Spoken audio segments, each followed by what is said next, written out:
Jaksa minta hakim tolak pledoi Baradae. Roni Talapesi ungkap kondisi Baradae saat ini.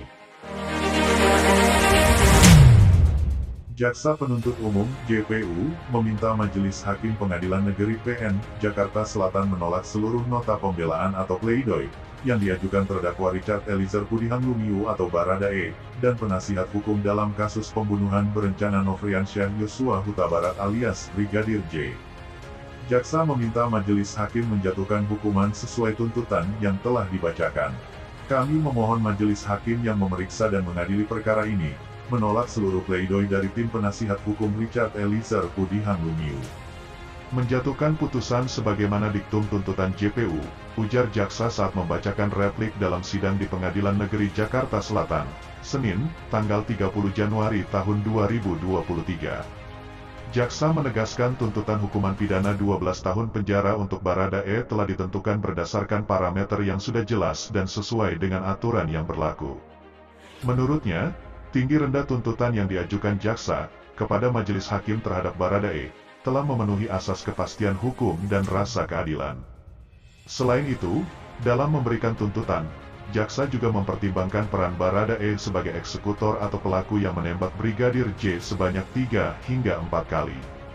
Tuntutan tersebut kami ajukan dengan mempertimbangkan kejujuran-kejujuran dalam memberikan keterangan dari terdakwa Richard Eliezer yang telah membuka kotak Pandora sehingga terungkapnya pembunuhan terhadap korban Yosua Huta Barat, kata jaksa.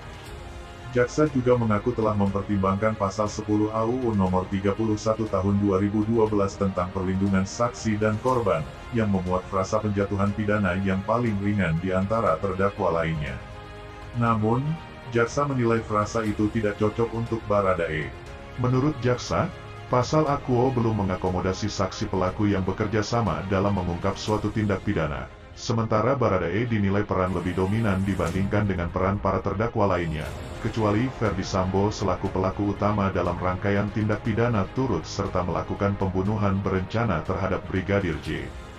Dengan demikian, permohonan tuntutan kepada Majelis Hakim untuk menjatuhkan paling ringan terhadap Baradae di antara terdakwa lainnya perlu mendapat kajian lebih mendalam.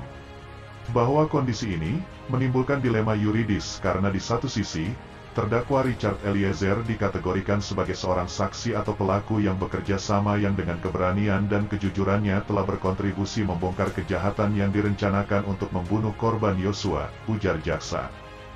Juga membongkar skenario pengelabuan yang dibuat oleh pelaku utama yaitu saksi Ferdi Sambo.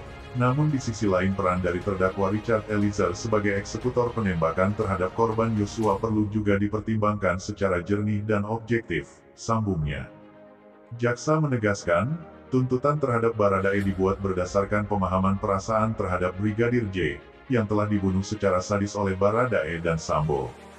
Jaksa juga memahami bagaimana kejujuran Baradae dalam mengungkap kasus tersebut. Penderitaan keluarga korban atas meninggalnya Yosua, pemaafan keluarga korban Yosua kepada terdakwa Richard Eliezer Pudihang Lumiu, serta kondisi sosial kemasyarakatan sehubungan dengan faktor penjerat pidana bagi terdakwa Richard Eliezer adalah agar tidak melakukan perbuatan yang sama di kemudian hari, kata jaksa. Terkait hal itu, saat ditanya tentang kondisi psikologis Baradae, Roni menjawab, kita tetap memantau, terus menguatkan supaya Richard Eliezer tetap stabil ya, terus tabah, ungkap Roni. Roni menyebut bahwa Baradae telah pasrah kepada Tuhan dan percaya Majelis Hakim akan memberi keadilan untuknya. Terus dia sampaikan bahwa semua diserahkan kepada Tuhan, dan percaya bahwa Majelis Hakim akan memberikan keadilan untuk dia. Imbuh Roni. Nah, bagaimana menurut kalian?